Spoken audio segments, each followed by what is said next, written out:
Kakanwil Haji dan Umroh Maluku, H. Jumadi Wali, memastikan jemaah haji dari kabupaten kota di Maluku mulai masuk asrama haji antara Waiheru Ambon pada tanggal 7 Mei 2026.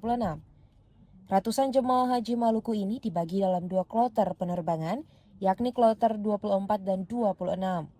Untuk kloter pertama akan diterbangkan dari Bandara Patimura Ambon menuju Bandara Sultan Hasanuddin Makassar pada 7 Mei 2026, sedangkan kloter kedua pada 8 Mei 2026. Jemaah haji Maluku akan transit di Bandara Sultan Hasanuddin Makassar untuk keperluan pemeriksaan dokumen. Setelah itu langsung diterbangkan ke Arab Saudi pada tanggal 8 dan 9 Mei 2026. Berbagai persiapan penjemputan jemaah haji hingga keberangkatan telah dilakukan petugas Kanwil, Kementerian Haji dan Umroh Maluku.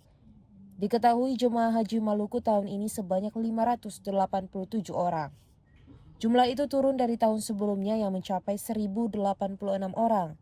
Dari jumlah 587 jemaah haji Maluku ini, terbanyak berasal dari kota Ambon, yakni 432 orang, Kota Tual 36 orang, Maluku Tengah 31 orang, Seram bagian timur 28 orang. Sementara Kabupaten Seram bagian barat 23 orang, Kabupaten Buru 19 jemaah, Buru Selatan 6 jemaah, Kepulauan Aru 5 jemaah, dan Kepulauan Tanimbar 2 orang. Sedangkan untuk Kabupaten Maluku Barat Daya tahun ini tidak ada jemaah haji. Tim Liputan melaporkan.